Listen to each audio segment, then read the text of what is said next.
He's an introvert, interviewing strangers from the internet, knocking down the walls of his comfort zone, one conversation at a time.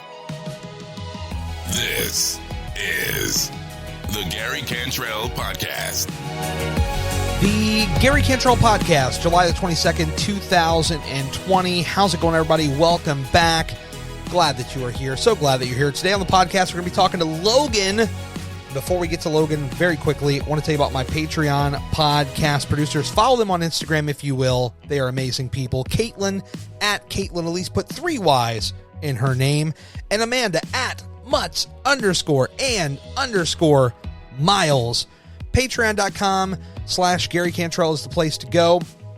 If you want to sign up, check out some of the perks that we have. 5 days exclusive access to this podcast. You listen on Friday. Everybody else is listening to this on Wednesday, like you're listening to right now. So go check it out. You can get there 5 days early. You also get an exclusive 25% discount off all merch at the Hard Work Always Wins merch store, and so much more. Patreon.com/Gary Cantrell is the place to go. All right, let's talk to Logan here. Let's get him on. I'm really excited. Logan and I have been connected for quite a while now, and he's just got an amazing story. He is, when we talk about Hard Work Always Wins, this is the guy right here. He is absolutely living that to a T. This guy is crushing it. You got to check out his story at WizDreamer on Instagram. I know we're going to plug that in the show, but WizDreamer on Instagram. Follow him right now. Stop what you're doing. Follow him right now. And then listen to this great podcast, because I think you guys are going to really enjoy it. So let's go ahead and let's hear from Logan right here on the Gary Cantrell Podcast. Logan, can you hear me, buddy? Hey, I can hear you. There he is. Hear me? I can hear you. Okay. Yeah, I don't know if my video is going to work or not. Not really sure what I'm doing. It's all good. If it ends up not cutting on, I'll just put a static photo. You give me one of your best shots, and I'll put you right up there on the screen, and we'll make it look nice. No problem. Okay. Yeah, I don't know what's going on. I'm just using my phone, so I don't know why it's not registering any sort of picture. No worries at all, man. I just started using Zoom for the podcast. This is like my third, maybe fourth one, and every single one there's been at least one hiccup. Now, maybe Zoom is been getting hit a lot, since the COVID started a few months back, and everybody started jumping on the Zoom bandwagon. It's been kind of wild, man. How you been dealing with all this stuff? Oh, I've been good. I was kind of a shut-in for a really long time because I was so big. So I hated being confined, but I've already been there. So I already knew how to deal with it. And also though, with the habits I built up, it really wasn't a problem for me to keep going. I mean, I had DDP yoga to fall back on, and that's an excellent program to do by yourself. And it's helped me maintain strength. And my diet's just always been on point too. I mean, I didn't resort to emotional eating or anything like that. I stayed on track. So not a whole lot of difference for me, other than I couldn't go to the gym and work. Yeah, no, that's awesome. The DDP yoga is something that I've definitely experimented with myself. And I can tell you, just like you said, for anybody listening, if you've ever heard of this thing, or maybe you're on the fence, it's definitely worth checking out, because really, at any level, you can jump on this thing and really feel like you have a good grasp of it after a couple of workouts. It was one of the more user-friendly things that I've ever seen. Hey, there we go. Yeah, we got video. We got video now. Genius. Yes. I know. Look at that. The Zoom, it always ends up working out at some point. So we're good on that. But the DDP yoga is incredible, dude. Oh yeah, it's I like it because Diamond Dallas Page is a wrestler, yes. And a lot of times those guys get beat up pretty bad, and their bodies start to ail them. And his program has multiple entry levels, so people that are kind of immobile like I was, he gives you a starting point with a chair, and he encourages you to make his program your own by using modifications and then showing you the modifications, and he encourages you the whole way. So it's really an excellent program for kind of any level. I mean, when I started it, I was like 470 pounds. So I had already lost like 100 pounds from my heaviest. Yeah. And I still wasn't able to move very much, but just doing the little things that I could do a little bit at a time, and using the things that he showed me about breathing, it's helped me immensely. I mean, it'd help anybody. Definitely. So if I have my math correctly, and I'm terrible at math, that means you would have clocked in at over 500 pounds at one point. Is that's your heaviest? I was 575 pounds. Wow. Okay. So almost 6 then. Weight. Yeah, I was approaching 600. So luckily I didn't make it that far. But yeah. Yeah. There's no way I would have lived past that, past 2017 if I wouldn't have just changed right then that year. So like, I'm blessed to have gotten the chance to change. Certainly.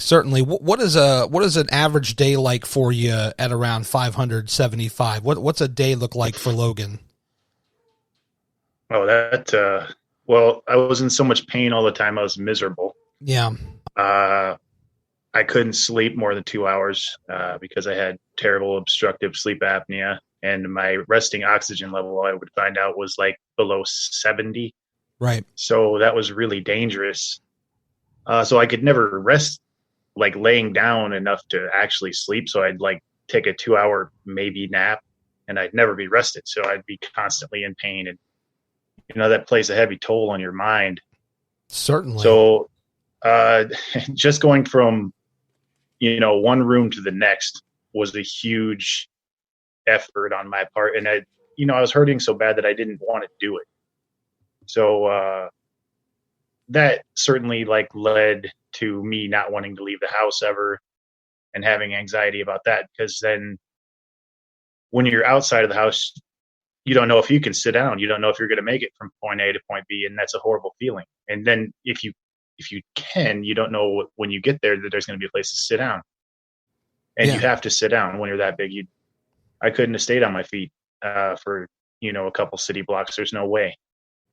Do you have like these feelings back then where you're just like, well, you know what, fuck it. I'm 575. Like, what's the point? Like, what am I like, why should I even try to get going? I feel like sometimes we get so far along that we're just like, why even bother? Right. Did you ever feel that, or was it a different kind of story for you? No, I felt it for sure. That's probably how I got there. I mean, I've been struggling for a long time, and it goes back to like 2013. I was going to have bariatric surgery. I was over 500 pounds back then, and my mobility had just started to get horrible back then. So I wasn't able to move, but I could still move. So I worked with a weight loss specialist, and I was going to get in the bariatric program. And then my insurance at the time told me I wasn't medically needy when I had lost 70 pounds to have the surgery.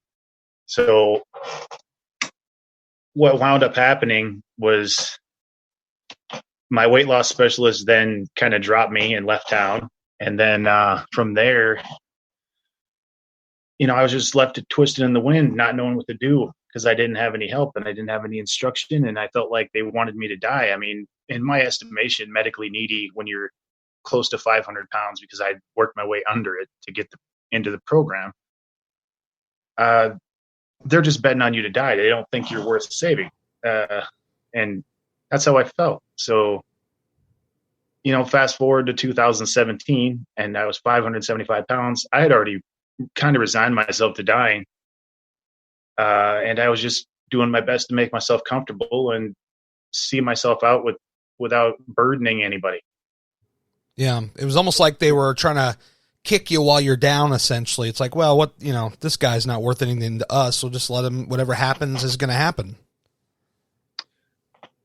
That it's a cold way to look at it, but I think it's probably accurate.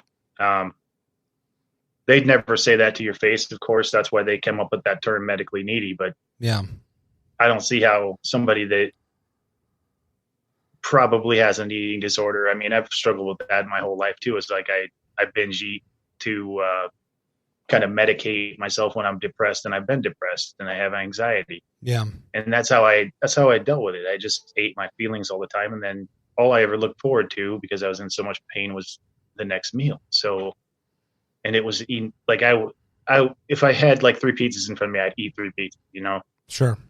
Uh, I wouldn't stop. So like if it's not 1 or 2 cookies, it's all the cookies with me.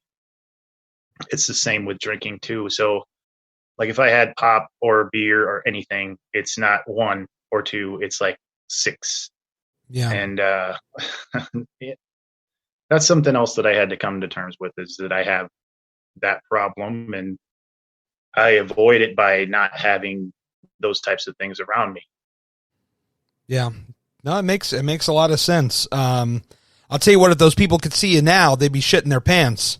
I'm looking here on your Instagram, 308 pounds down. I mean, man, do you got their phone number? You want to call them and say, hey, look at me now. Look at what I've done. It's incredible, man. No, I wouldn't rub it in. I mean, they were just doing their job.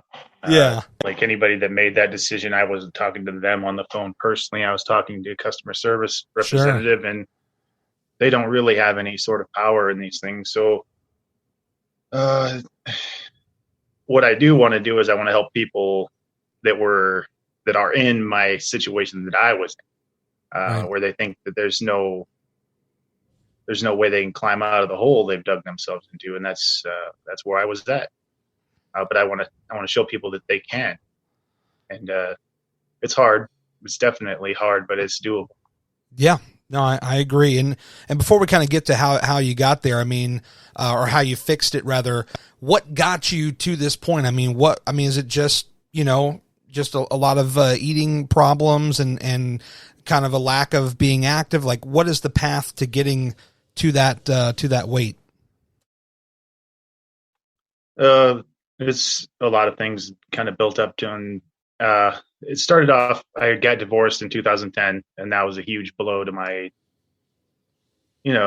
basically to my ego and everything else. I Sure. felt like I was worthless after that. And then the job I was working at, I wasn't taking care of myself, and they didn't have very good insurance. So I've always been a hard worker, believe it or not. And at that job, I would work extremely hard, and I threw my back out, messed up both my knees. And instead of going to the doctor and taking time off, I couldn't. I mean, the insurance was horrible there, and I couldn't afford to. I couldn't take time off because that costs money too. And that's another problem altogether. But I should have.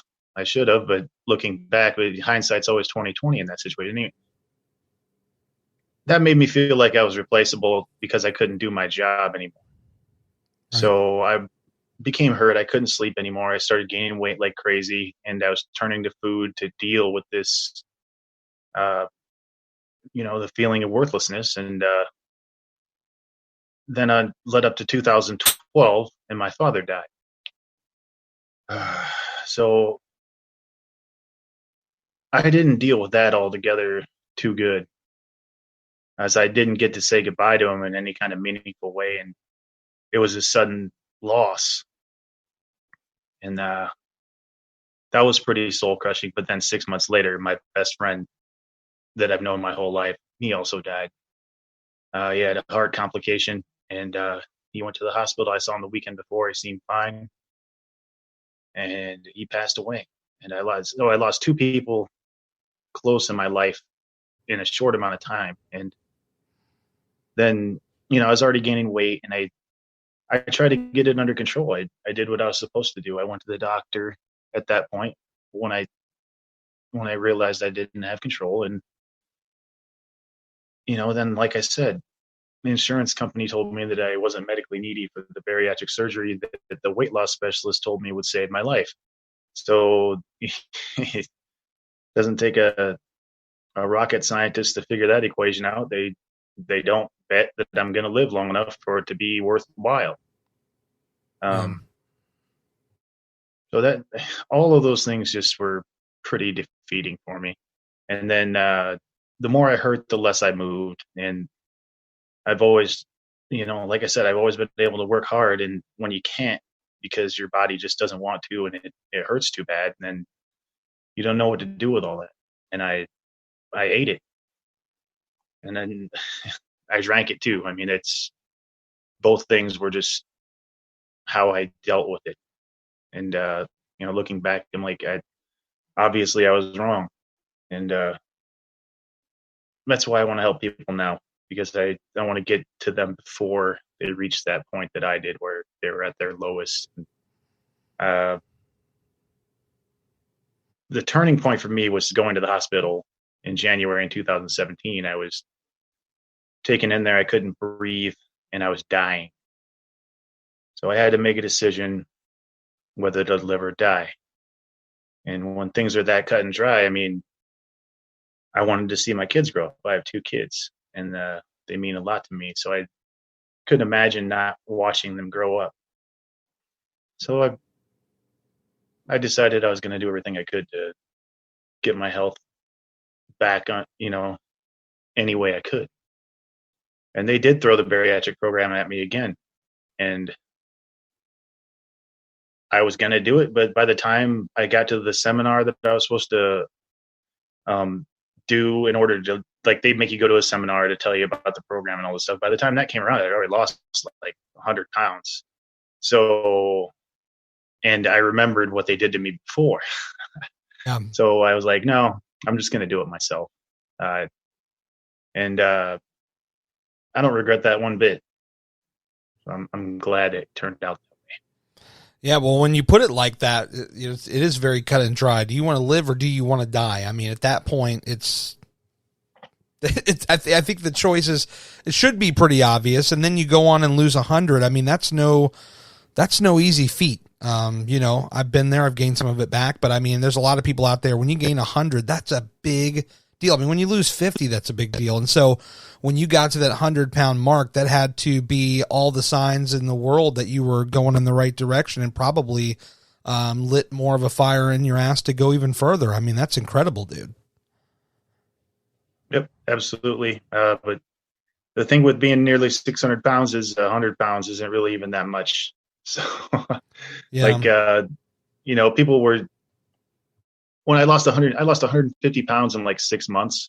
And that's just from diet and slight exercise. Like, I wasn't doing any crazy exercises at first. I started walking 5 minutes a day with an oxygen mask on.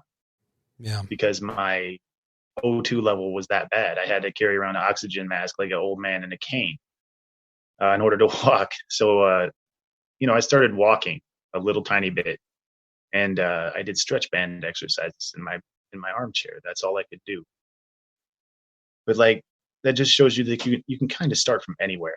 And as I got stronger, I had more time and more reps. And when I was able to, I got to the pool and I started swimming like a half hour in the deep end. I just tread water. It wasn't complicated. Yeah. And again, as I was able to, I just added time. It's that's one of my things is if you keep challenging yourself, you'll be able to build on it. And that's the other half of it, is you got to get your diet in order first. And that's like 80% of it right there. I mean, you start feeding your body good food, like single ingredient foods, and paying attention to what you're putting into it. And then the other 20% is showing up and doing the work every day. So I mean, it's not horribly complicated. It's just there's a lot of products out there that aren't designed with our best interests, and they happen to taste the best.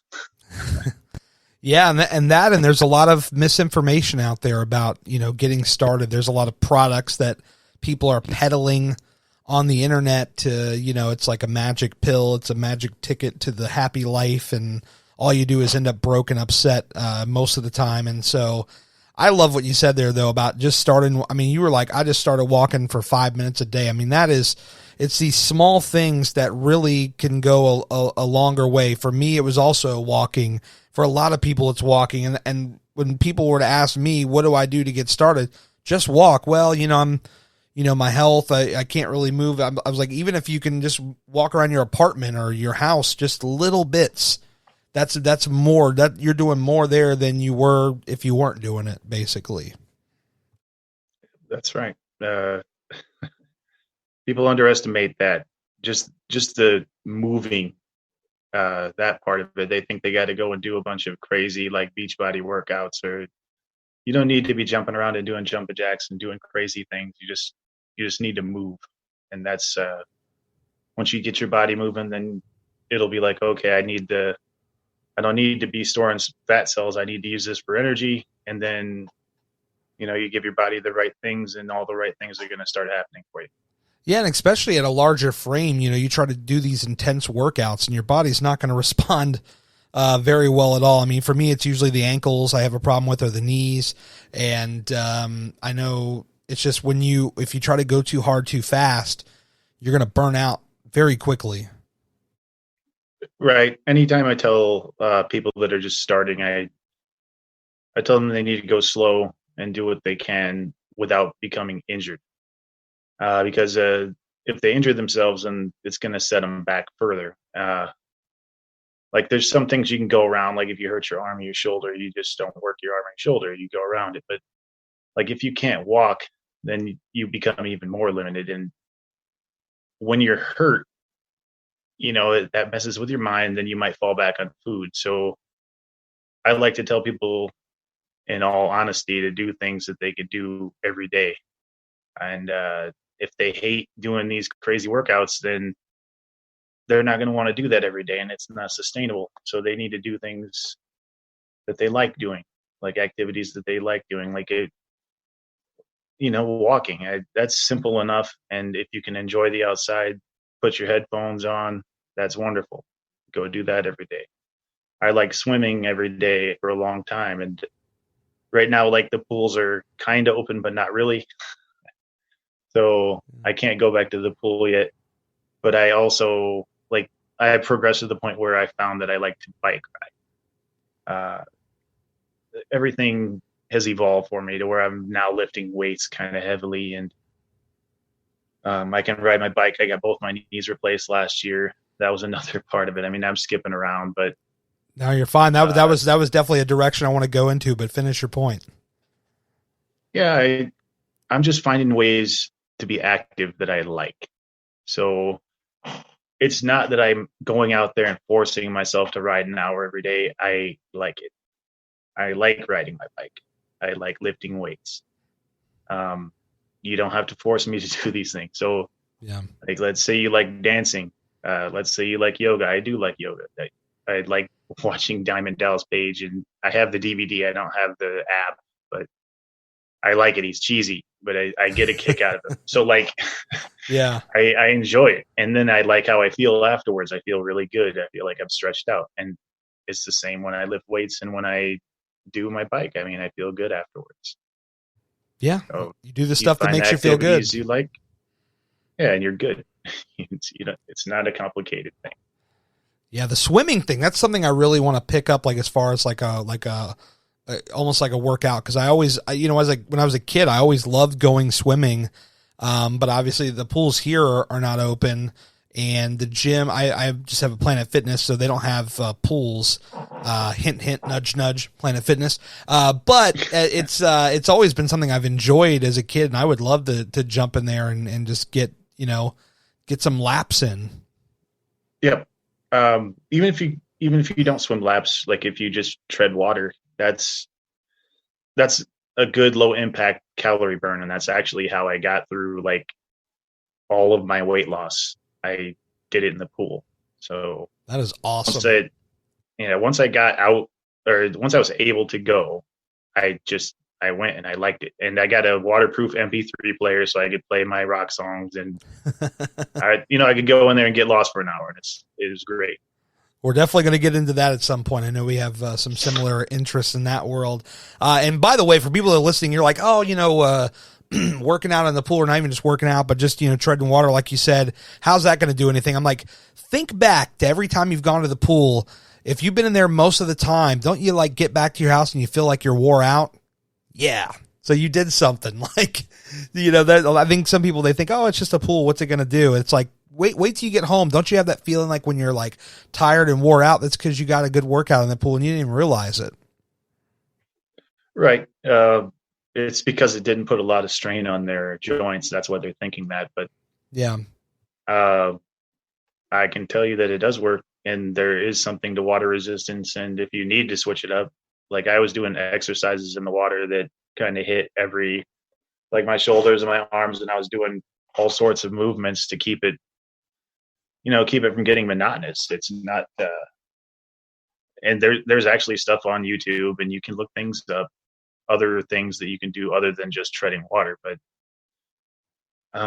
there's also like water aerobics classes that you can get into, and there's a lot of things you can do in the pool, and especially if you have like bad ankles or bad knees or hips, that's going to be the best thing for you, because it's not gonna put a lot of stress on your joints. And I had to. I mean, like my knees were horrible, and I'd be hurting for days if I went and visited when we went to the Flying Pig, when I saw you, we visited the zoo. Yeah. And I was 207.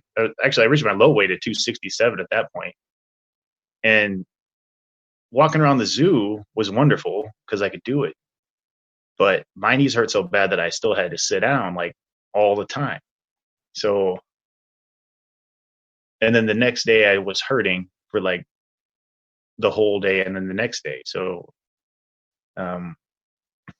if you got the knee problems, then the pool's the way to go. Yeah, definitely. Now, what was the story on the knees? Was that just a weight-related thing, or did you have some previous injuries with the knees? I had my ACL torn and repaired when I was in high school. And then all the jobs I had my whole life were physical up until like the last one I had, which was like GoDaddy, where I was a customer service rep. But I just, my legs got beat on pretty constantly. And then being nearly 600 pounds, I mean, every time you walk, it's like doing a 400-pound squat. Yeah. So it put a humongous amount of pressure on my knees, and they wound up just being bent all the time. I couldn't straighten them, and I couldn't bend them all the way. They were just bent at like a 45-degree angle, and I couldn't do anything with it. There was bone spurs in there. When I looked at the x-rays they took, I couldn't, I don't know anything about anatomy or anything like that as far as that's concerned, but they pointed all these things out that weren't supposed to be there. And then they're like, this is where you're supposed to have a gap. You don't have any. And I was like, oh. And then they showed me the bone spurs, and I was like, oh, that's why anytime I try to move my knee, it just feels like it's locked, because that bone spur is in the way. So I got injections for about a year, and that helped a little bit. But I got to the point where I wasn't going to be able to go any further unless I had my knees replaced, and that's why we did it. Was that cortisone shots that they gave you? Yep. Yeah, I've had those. Big, huge needle straight to the knee. Oh, yeah. Really? Yeah.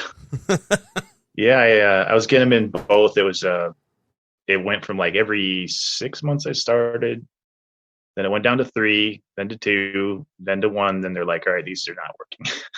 Yeah. I was like, all right, yeah, it's time to move on with this. But the knee replacement was every bit as painful as they said it was going to be. Yeah. And I had both of them done, not at the same time. So they said some people chicken out on the second one after they have the first one done because it hurts so bad. And I was like, nope, I'm doing this. And it did hurt. It was painful. But now that I can walk and I can straighten my legs and I can do other things like ride my bike, that's kind of crazy to me. Like I didn't think I was going to be able to do this kind of stuff, and now I'm doing it. I'm happy to keep moving. Yeah, you can't go wrong with that, man. I have bone spurs in both of my knees. It hasn't gotten too far accelerated yet, but I can tell that probably we're going to get there in the next couple of years. I can see it coming.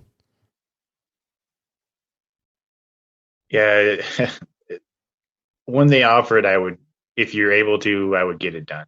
It's life changing.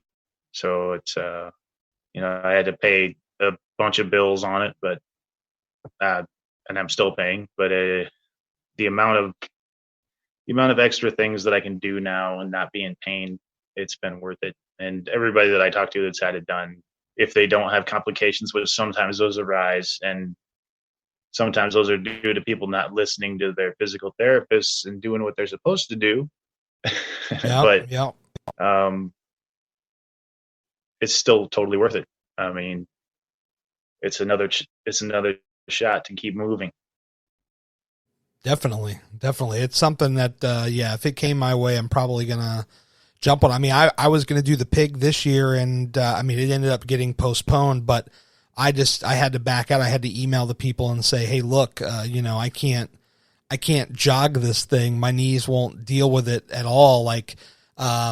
And they offered me, did I want to defer to next year, or did I want to do like the virtual? And I opted for the virtual because I'm like, at least I'm going to walk this thing. Like, walking seems like it's okay. It's the jogging and the running is where, at least for me, my biggest issues are. Right. Why? There's nothing wrong with walking. I mean, that's where I'm at right now. I'm probably not going to run again. And they told me that right after surgery, and it kind of bummed me out. But being able to walk is huge. And if you can walk the 5K, then walk the 5K. You're still doing it. It's not. It's more of a personal accomplishment. Unless you're really trying to get first place, I guess. No. And I signed up for both the 5 and the 10. I got dared by Caitlin, Elise's husband, Jesse. He was like, hey, why not do both? I think he had a few beers that night, and he was busting balls in a DM and said, hey, sign up for both. And so I did. So my plan is I'm actually going to go out one morning, and I'm just going to do both, but I'm going to take my time, go very, very slow, and just knock them both out. I mean, I was at the beach this past weekend. I did 12 miles over the course of a day, and my knees felt okay there. But of course, I wasn't running. I was just slowly walking. So I think, just the walking, it will be fine. Well, it still counts. You did great. That's wonderful to hear. That you get, if you can still walk and it's not killing you, then walk. That's wonderful. Definitely, man. Definitely. So you 300 freaking pounds, man. I can't get over that. I was looking here again because I wanted to make sure I had the number correctly. 308 pounds, dude. That's incredible. Yep. That's from my highest weight to my lowest. And my lowest, I did a 90-day quest, transformation challenge, just to try to hit a lower weight. Right. Because I'd already reached 275 pounds back in 2018. And then I started lifting weights because I was like, all right, I'm my high school weight. This is what I wanted to do. And I didn't, I never thought I was going to be able to do that, but I did it in a year and a half. So after that, it's just been kind of maintaining and building my physique and seeing what I can do. And I hooked up with my trainer, Joe, and we're like, all right, let's give this quest thing, a 90-day transformation a run for our money. And I finished top 10 in that. I think I went from around 300 when I started, because I was training and trying to build muscle at that point. And then I cut down to 267, which was my new low by the end of the 90 days. And I did well, even though I couldn't use my legs very much. So imagine what I could have done if I could have used my legs. Yeah. I mean, God, you look like you're ready to jump in the ring, man. I'm not going to be jumping anywhere, but yeah, that'd be nice. Yeah, man. I mean, yeah, the working the weights is a big thing. I'm currently talking with a doctor now about, I've got some rheumatoid arthritis right in my wrist, and I'm trying to work my way around that. And once I talk with him, I'm going to see what my options are, because, the weightlifting, I understand how important it is, but I've always been terrified of it because of the arthritis, and, my wrist just flares up in all sorts of pain. But the weights are very important. I think a lot of times people, they cling to the cardio because it's quick results now, but the weights are huge as from a workout perspective. Oh, absolutely. And you can actually get your heart rate up pretty high just by lifting intensively. I mean, usually when I'm on my own, I do supersets and I don't take a lot of rest in between. And I have a Fitbit now, but then I can actively watch my heart rate. And, if it starts to get too low, I start another set. And if you keep moving in the gym and stay off your phone, then you can keep your heart rate jacked up. And it still kind of counts as cardio. I mean, it's all on you when you're at the gym. So that's, I do good on my own. Yeah. Sometimes you're waiting to get on a machine and there's somebody that's just, they're kind of lost, and they, Yep. they're deep into a Facebook or an Instagram or something. Yeah, you got to have a backup plan for that. I skipped to the next exercise if that's the case. Yeah, and then I'll backtrack. I mean, it all adds up. I mean, it's all about reps in the gym and getting a quality pump.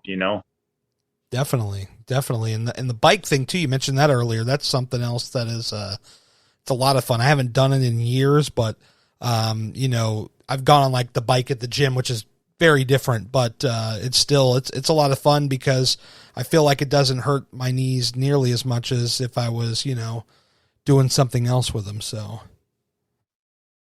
Yep. Like the recumbent bike is pretty easy on your knees. But like the bikes at the gym are a tad boring, just like a treadmill. But what you can do is you can throw on your Gary Cantrell podcast and listen to that, or just do whatever you can to keep your mind occupied while you're pedaling. There's ways around it now. I mean, especially now. I mean, personally, I just listen to music the whole time. I love that. I love getting away and listening to that. But yeah, I like riding on the road, and I hadn't ridden a bike since I was 18, and I picked one up a couple months ago, just because I was like, well, I'm not going to be able to go to the gym, so I need some options. And I got right on that thing, and I rode like 7 miles immediately. So, that the whole phrase, like riding a bike, it's actually kind of true. I mean, I didn't have any problems. I got right on it and went. But now, because of my age, I was like, oh, I was going pretty fast down that hill. Maybe I'll need a helmet. Yeah. So I got a helmet, and we're all set now. You haven't had any big spills on that thing yet, have you? No. I'm pretty careful. I mean, when I was a kid, I could have crashed down a mountain and I would have got back up and just brushed it off. But yeah, now I'm like, oh, if I see a curb, I'm not jumping that curb. No way. I'll find a way around it. Nope.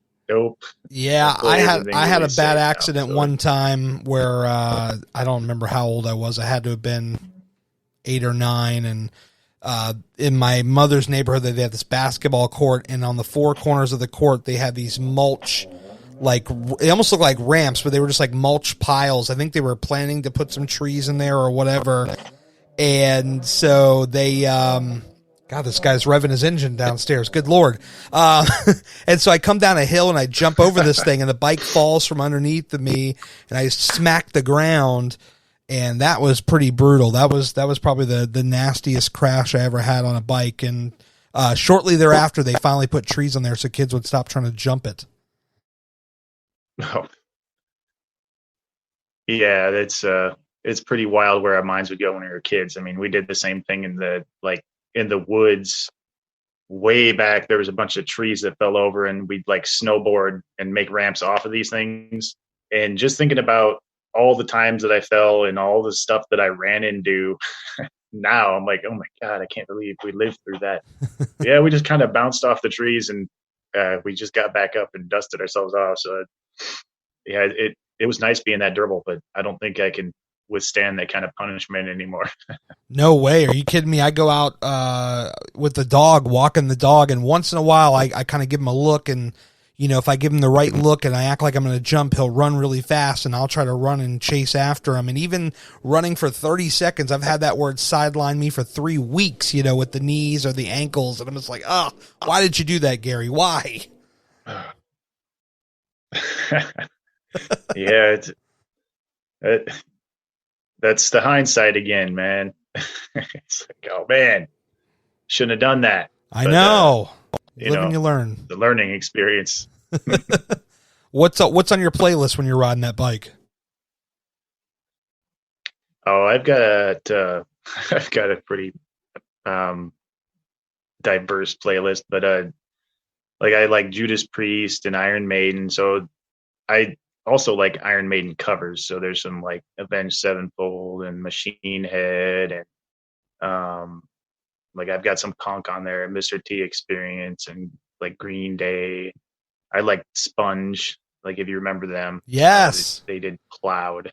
That was their big song, and that was a jam. When you heard that intro, you knew it was going. It was going down. Yeah, it was on. Yeah, the Ramones, and I've got Megadeth, and I've got a lot on there. Like I also I got this cover by Dan Vasc. I don't even know who he is, but like I got obsessed with this song, Toss a Coin to the Witcher. He does that. That's on there. And then I've got a bunch of anime soundtrack stuff, like from One Punch Man and Evangelion and all this totally nerdy stuff just mixed in between. Then there's like James Brown and like have you ever seen the Last Dragon? Like Barry Gordy's The Last Dragon. Oh, I don't think I have. That might be the only one that knows about that. It's got a pretty great soundtrack. So I've got 2 songs from that. Then I've got You're the Best Around from the Karate Kid. Yes. And, yeah. Cobra Kai. Have you seen it? Oh no, I haven't watched it all the way yet. So I've been meaning to. How far did you get? But I just watched the first episode because it was free, and I was like, "Oh, this is really cool." Oh my god! I don't want to pay for it. Well, no, I got it. Do you have Netflix by a chance?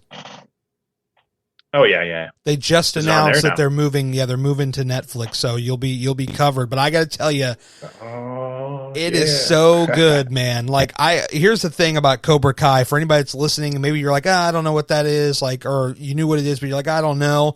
Here's the thing. A lot of times when they reboot something or they remake something, it usually doesn't end up very well.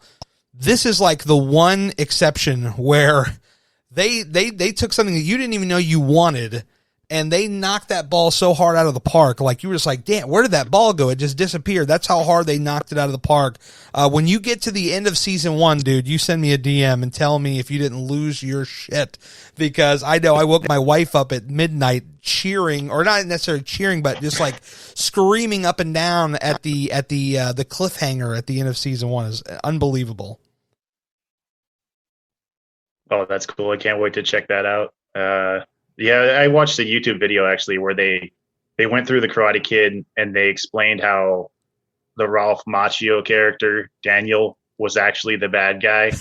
Yes. So I was like, oh my God. And then like the first episode of Cobra Kai, that's kind of already the way it was going, is that you follow Johnny instead of, Daniel.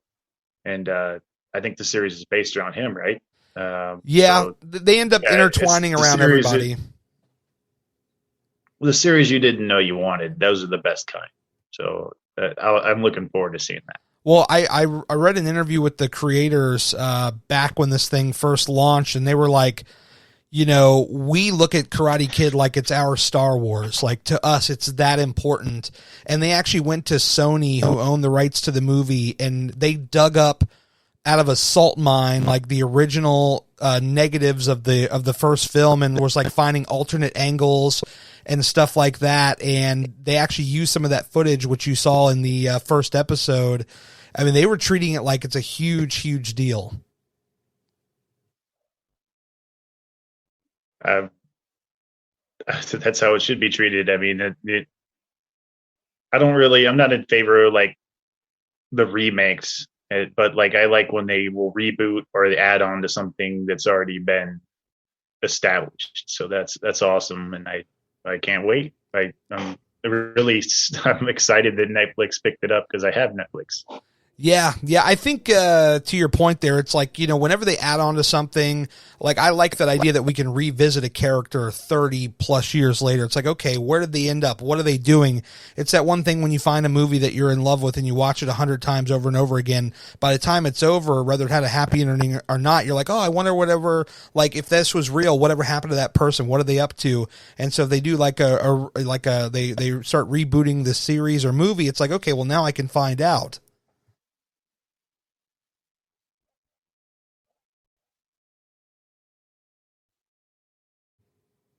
Still with me? Yeah, I cut out for a second, but I just heard you right there. No worries.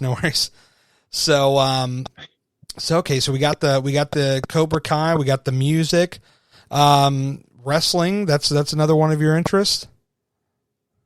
Oh yeah, I like. Well, I don't watch it anymore, but I used to watch every single WrestleMania for like a long time, and I loved like the old '80s wrestlers like Hulk Hogan and Hacksaw Jim Duggan and the Road Warriors.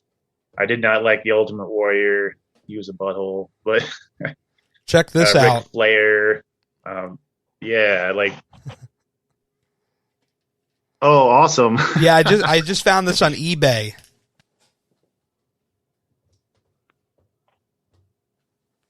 Yeah, I just found that on eBay. I used to have a couple of the little tiny like 8-inch figures. And yeah, like so Hulk Hogan was my hero growing up basically. And same. I loved Andre the Giant. Like I always understood that he was only playing the heel, and like that's a wrestling term. It's just heel means bad guy. Yeah. It's not really that any of these guys are bad. It's just that they're supposed to act like that. So like the Iron Sheik is actually really kind of awesome. He really is. People hated him because of how he acted. I mean, like I love it. It's fantasy. It's great. But it's also like you have to be a hell of an athlete to do what they do. And I think that's admirable. Got the Sheik right here. Oh, nice. I met him one time. Nice guy. Oh yeah, that'd be great. He seems like a character. I watched a documentary on him, and it's kind of sad some of the stuff that happened to him. But I hope he still just keeps kicking. Like I never want him to go. I know. He's so entertaining. He was on. I remember I hadn't heard about him in years, and then in 2007 he did an interview on Howard Stern. And he was just in rare form, man. He was just like, F this guy, F that guy, blah, blah, blah, blah, blah. It was so hilarious. Yeah, he's going to suplex him and make him humble. Back when I was a drinker, I used to take a drinking game to his old shoot videos. Every time he said F this or F that, I had to take a shot. I was about dead at one point. Nice. Yeah. I just like that era. I mean, like the 80s were pretty great. I always liked Dusty Rhodes too, because Dusty Rhodes was a great talker. He didn't have a body, which was weird. Yeah. But he had like charisma. So I like Dusty Rhodes a lot. Yeah, the American Dream, baby.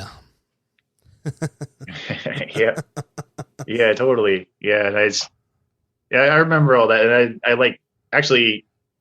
I have Triple H's theme song, "The Game," on my playlist too. Come to think of it, that's a good choice. I liked it that much, and I like Motorhead a lot. Like, "Let Me Kill Mister" is a pretty polarizing figure. Yeah, I always liked that song. It used to get me fired up. I'd put on anything like that, or Metallica was a big one for me that I put that on, and that would just get me fired up and ready to go. Yeah, I can only listen to like up to maybe Justice and some of Black, and then I start to cringe a little bit. And I'm like, but yeah, I don't know. What was it? Load I thought was okay, and then Reload was like really iffy, and then Saint Anger was. Well, I used Saint Anger as a coaster along with Risk by Megadeth because they were like the worst albums I ever bought. I was like, oh, how could you guys do this to me? Well, there was that trash Yeah. can snare drum that, or what it sounded like a trash can, and it ruined the whole thing. I mean, I like some of the heavier aspect of it, but that damn snare drum just absolutely killed me. Yeah, I don't know what they were thinking. It just sounded horrible. Yeah, there's a couple songs on Reload that I'll do, like Memory Remains, Fuel, even Unforgiven 2. Fight me in the comments, by the way. But it's funny because I remember reading about it, and it was like they were recorded at the same time, and it seems like they put all the great stuff on Load, and then they're like, okay, well, this is what's left over, so we're just going to put this on Reload, and it is what it is. Oh, yeah, it could have been a double CD, but they're like, no, we're just gonna make it a bastard child of and release it afterwards. Or maybe they were thinking, no, we're not going to release these, and they're like, these are okay. We should totally release them. But I have no idea. I don't know. It seems like some bands just make mistakes, but the great ones always come back, and I think Metallica did. I mean, they surprised me with Death Magnetic. That was really good. So. And even Hardwired, I mean, I was like, man, this is really like a return to form for them. The only problem with Death Magnetic was the levels on it. It was clipping in the audio, and you could hear it clip when you listen back to it. But then they did that Guitar Hero Metallica that had the entire album on it, and the mix sounded great. So like people were like going on YouTube and putting the Guitar Hero mix of Death Magnetic and putting it side by side with the original. It's like, listen to how much better this sounds. It's crazy. Oh yeah, it's there's a reason why they're considered one of the greatest rock bands in the world. They keep reinventing themselves, and maybe if Lars wasn't such a butthole all the time, they could keep making great music. Yeah. I hope for them. I don't know what's next for them. I don't know if they'll do another one or they'll hang it up, but we'll see what happens. Yeah, I don't know. I've got tons of other stuff to listen to, so it's and I still fall back on a lot of their old stuff, and like I always look back on how Mustaine was a part of the original, and I like, even though it was a terrible thing for Mustaine personally, probably it was good for me that he got booted out of Metallica because they made Megadeth, which is one of my favorite bands. So, and in terms of thrash, I think Megadeth really can't be beaten. Except for Risk, that was a turd. What year did they put that out, Risk?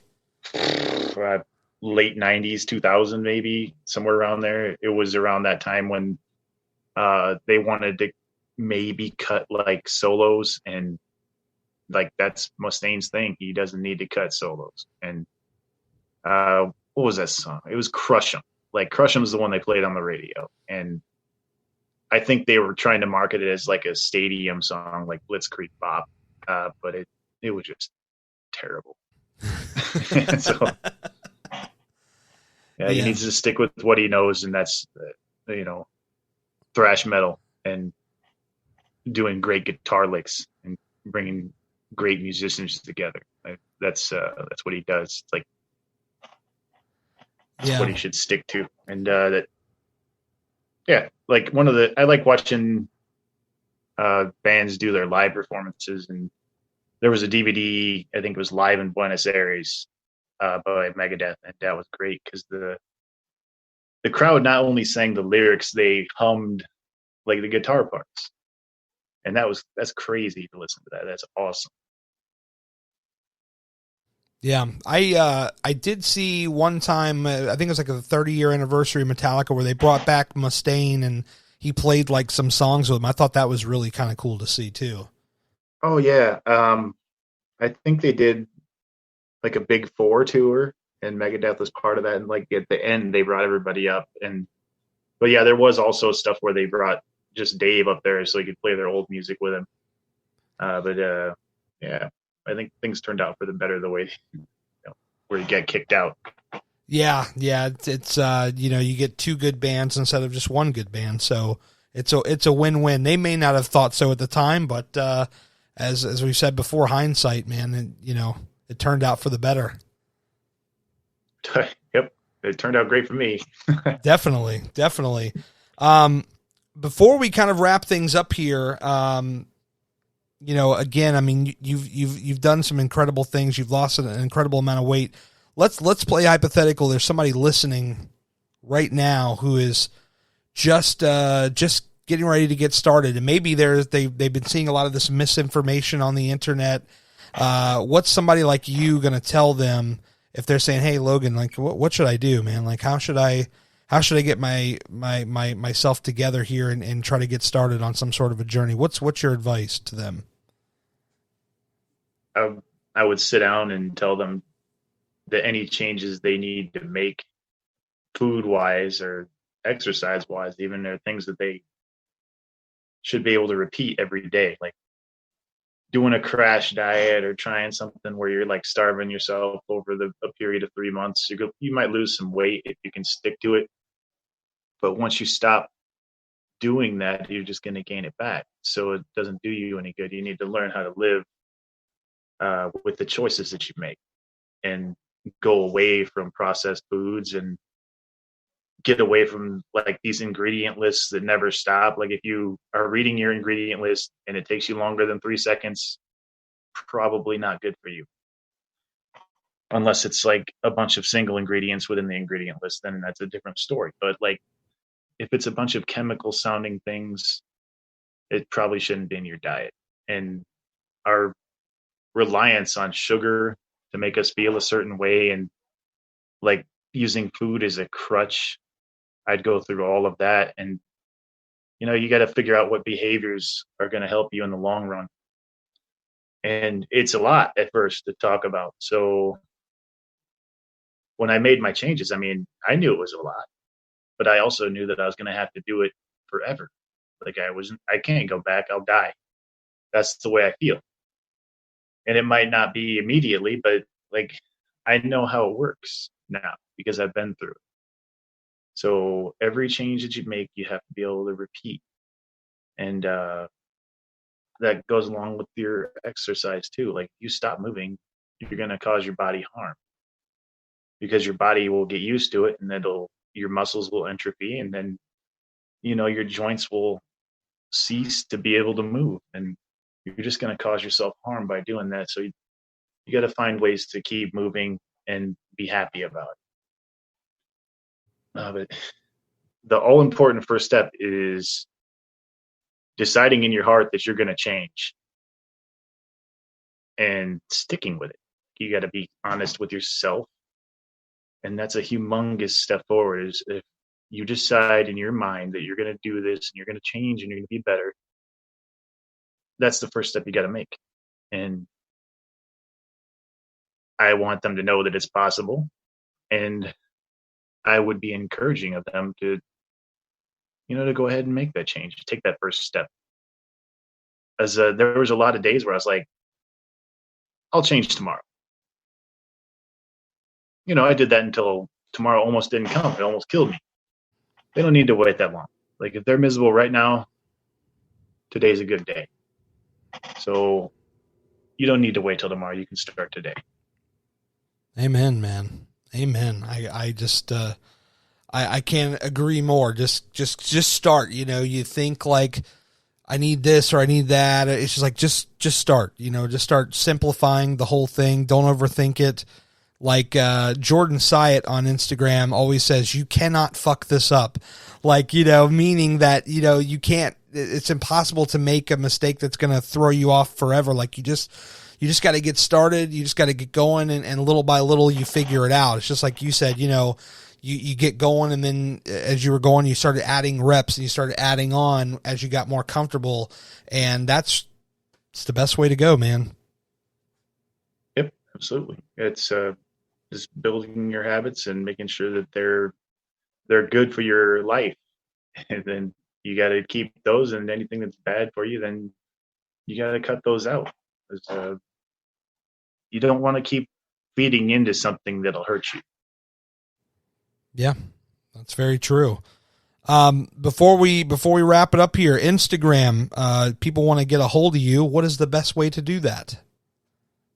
Oh, I go by Wiz Dreamer. So it's WIZDREAMER. Where does that name come from? Okay, so when I was heavier, like my only friends were on Xbox, and my Xbox name is Wiz Mayhem. You know, just because it sounds kind of intimidating, and I was like, also, I'm a bit of a wizard in my own mind. But anyway, when I first made my Instagram account, like my friend talked me into it because she said it was good for like accountability, and it has been for me. I mean, it's been great for me. I've met a lot of nice people on there, and they've been very supportive. And you know, everything's kind of pushing into my next chapter where I think I'm gonna wind up coaching. I actually get enrolled in the NASM personal training, and that's like the next step for me. I think I'm going to try to be a personal trainer. I'm not going to try. I'm going to do it, like Yoda said. But yeah, I don't know. That's the next step for me. And like the dreamer part is that I dared to dream that I was going to hit my goal weight. Like when I first started, I'm nearly 600 pounds, and I want to get down to my high school weight, 275 pounds. That's 300. I was like, that is a ridiculous amount of weight to lose. And I wasn't sure if I was going to be able to do it. So that was my dream, right? To have a life that I could live.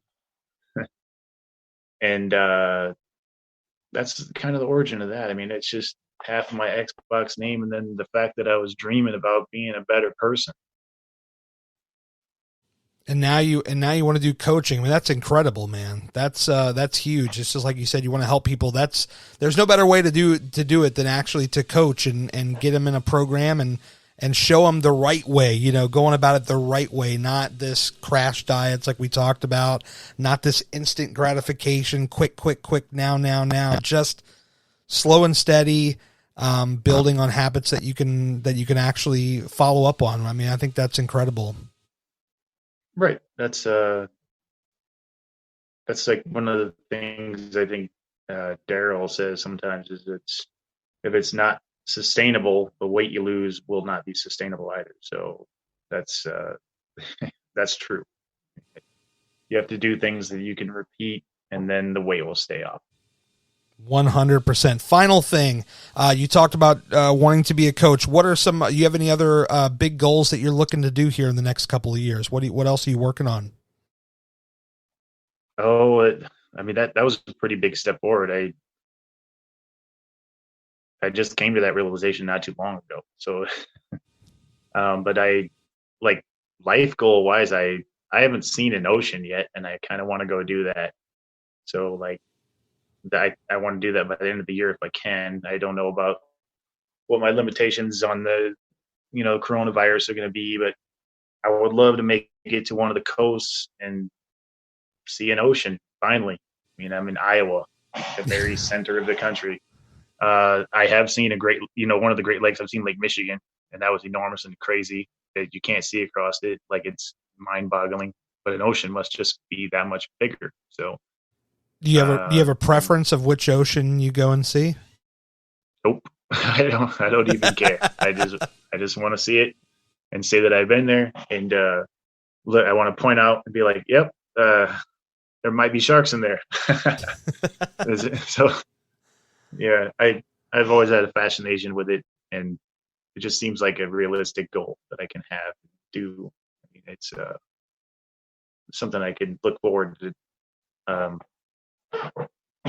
Especially I think by that time I hopefully will have my training under my belt, and I'll be moving forward anyway. So, maybe I'll set up a trip at the end of the year, or maybe before then. I don't know. We haven't got that far yet, but short-term goals, Of course. Well, I will tell you, California is pretty hard to beat. San Diego, I used to live there when I was a kid. I don't have a ton of memories from it, but I do remember the weather being spectacular. So that's one thing to consider. And of course, if you were talking East Coast, I'm partial to Charleston, South Carolina. It is my future home, and they have a beautiful beaches there. You have Isle of Palms, Folly Beach. It's just beautiful down there. And, of course, Florida. That's also very hard to beat as well because you have both sides of the coast. You have the East Coast, more like your Jacksonville, Daytona, Miami, stuff like that. And then on the West Coast, you've got Tampa, St. Pete, and Sarasota and all that. So you've got a lot of choices to make here. Choices are great. I mean, yeah, it's good to have them. Yep. Now, 3 years ago, I couldn't be thinking about any of this. There's no way that I could do it. And now that I can, I want to go live, and I want to live well. So along the way, I'm going to help as many people as I can. And, I'm going to give this coaching a go, and we're going to go from there. Amen, brother. Well, I wish you all the best with it. Wiz Dreamer on Instagram is how you can reach Logan. Dude, I appreciate the time, man. And once you get that coaching stuff going, man, come on back on and give us an update. Tell us all about it. Oh, that sounds good. Thanks for having me, Gary. All right. Thanks again, Logan, coming on the podcast. So awesome to hear his story. If you have a story that you want to share right here on the Gary Cantrell podcast, we are open for business, as they say. Send me a DM on Instagram at Gary Cantrell if you want to come on the show and share your story. I would love to hear from you. And with that being said, that's going to do it for me for this week. That's all the time that we have. I wanted to say thank you so much to everybody who has checked out the show. I really appreciate your support. And I'll talk to you again next time. See ya.